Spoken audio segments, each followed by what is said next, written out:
Joined now by Jeff Cameron from warchant.com, the original Florida State team site, the greatest Florida State team site, the best Florida State coverage anywhere. Jeff, you're headed to Charlotte for the ACC Championship game. Any nerves on the Florida State side from Mike Norvell and company? Because it's weird. They have a chance to go 13-0, and normally you'd be saying, okay, 13-0 team, no problem. They're in the playoff. Don't even worry about it.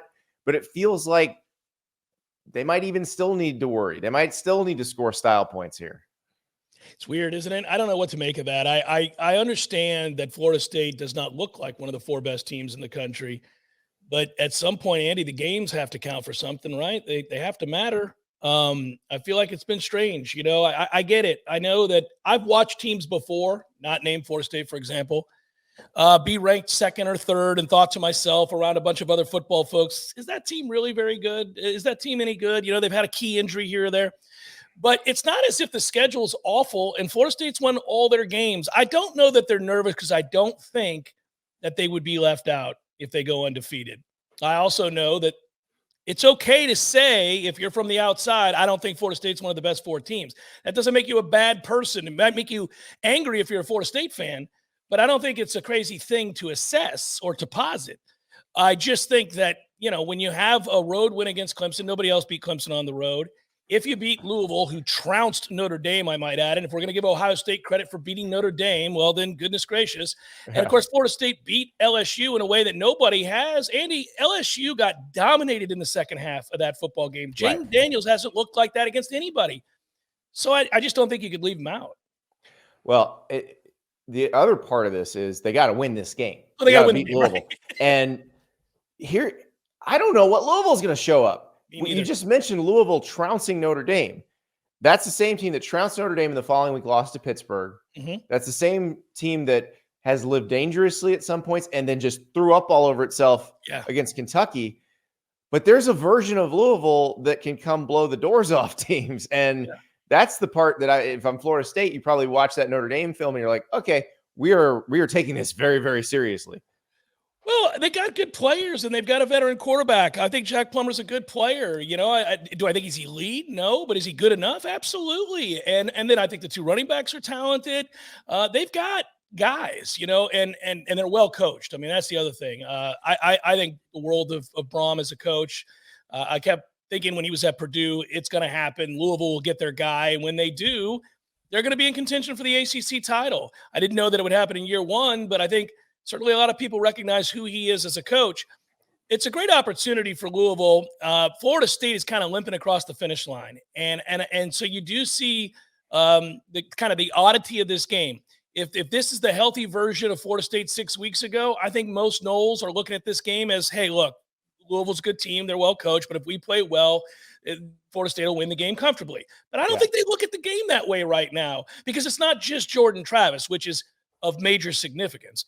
But they've missed their two tackles on offense most of the year. Their left tackle and their right tackle haven't played in weeks. Their starting center has been ravaged with injury. He keeps going out there because Maurice Smith is tough. Yeah. But they've had receivers go down. They've had backup receivers go down. They've had issues for the last 4 to 5 weeks that really, I think, explains a lot of the inconsistency. Well, and also getting the ball to those guys like Keon Coleman. I saw Mike Norvell got asked about this week. Do you target him more? And a lot of it is they've got to figure out a way to get those guys the ball from Tate Rodemaker with an offensive line that's kind of being patched together. Yeah, and teams have started to take some things away and made Florida State try to win the game in a fashion that, you know, it's the old Bill Belichick, right? We're going to make you play left-handed. You're going to have to beat us doing something other than hitting us over the top with Keon Coleman. Everybody knows Keon Coleman lit LSU up. He lit a lot of teams up. But after a while, people go, well, you're not going to light us up. And you're going to have to settle for underneath or you're going to have to run the ball. And it's hard to run the ball when you lose one of the most dynamic running quarterbacks in the country, if he chooses to run, in Jordan Travis. It's hard to run the ball when your starting left tackle goes down for most of the year. It's hard to run the ball when later on the right tackle goes down for the last 3 weeks. It's hard to run the ball when your center gets hurt. And so all of a sudden, Florida State kind of finds themselves in a tough position. How do I get the ball to Keon Coleman if they're going to double him or bracket him? And a shade of safety, certainly at the very least. How am I going to get the ball to Johnny Wilson, who everybody knows about, certainly? even at tight end, Andy, where they do have two really good options, Jaheim Bell's been battling an ankle injury for some time now. And you can see he's not nearly as explosive as he was the first 7 weeks of the season.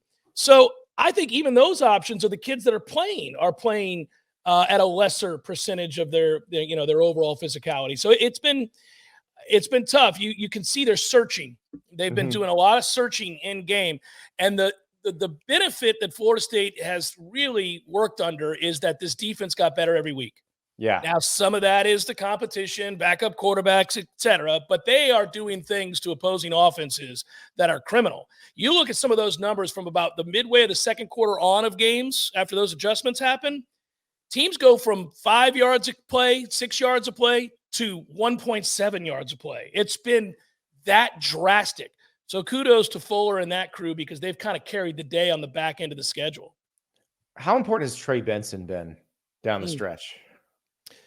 Well, he's a kid that at the start of the year, the expectation was that he'd rush for 1,300 yards, 1,500 yards. He's an NFL back. We both know, right? I mean, you're talking about a kid who's 225 pounds and runs like the wind blows in the open field. Nobody catches him, so he can run you over or run away from you. Patience was a problem for him the last year. So going into the season, they thought, okay, on these outside zone plays, on these counters, when they run duo, when they do these kinds of things, can you be patient and let this line set it up? And he was really efforting to do that for much of this season. And at times I thought he looked betwixt and between, Andy. I thought he looked like a kid who didn't know, should I hit the hole? I'm a big, strong back and just go? Or should I be patient and, Le'Veon Bell this thing, kind of try to figure it out? And I think the last few weeks, he's found the right balance. There have been moments in short yardage situations where he's hit it and he's got the yard to gain and he's running people over. And then there's been time where he let it set up and he got outside. And that's when you see those big plays, those 40-yard runs, those 60-yard runs. So he's been absolutely critical to their success because the offense hasn't been able to throw it around the lot as much as they did early in the season. And you got Tate Rodemaker throwing it now. He's had a start under his belt against Florida. The comparison we keep making, because we've only seen this once in the playoff era, is Cardell Jones at Ohio State, where JT Barrett gets hurt against Michigan. Cardell Jones has to come in and play the Big Ten championship. They win 59-0, and it's like, oh, okay, they'll be fine. With Tate Rodemaker, it was a little dicey for a half against Florida. It did feel like in the second half, though, he got into a little bit of a rhythm. I think the 90-yard drive that kind of got them going and they finally got points on the board settled him down. But there's no getting around this. He's got to play better. He's got to see it sooner. He's got to get the ball out quicker. That safety was egregious. He looked saucer-eyed as he came to the sideline in the first half a couple times, like the game was moving too fast for him. It can happen. The Swamp, I know the kind of season Florida's had, but they were fired up for that game. It's a rivalry game at night, and Florida State was having a hard time getting their sea legs on offense, and the crowd just got louder and louder. And I think the other part of that was everything that could go wrong early went wrong.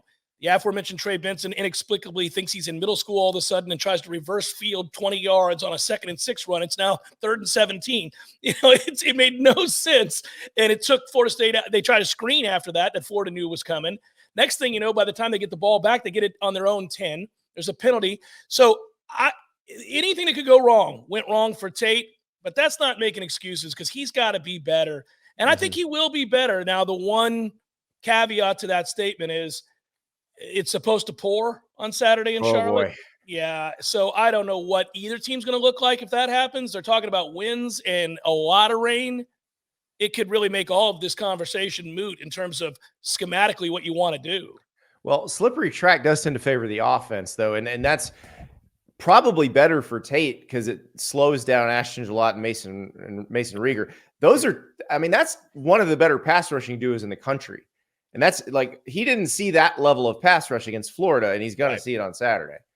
Yeah, he will. And again, if those tackles aren't out there for Florida State, I think that's got to be a big worry. I think this has been, again, I described it as limping across the finish line.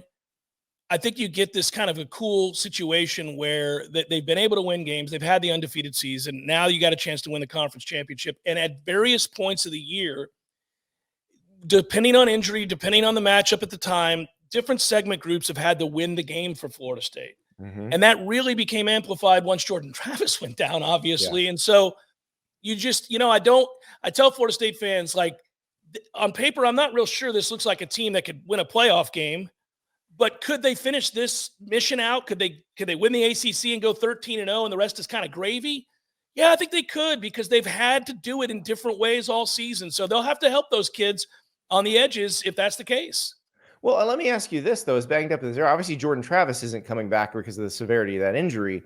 Yeah. But let's say they win this game and they make it into the 14 field. How much healthier are they on New Year's Eve?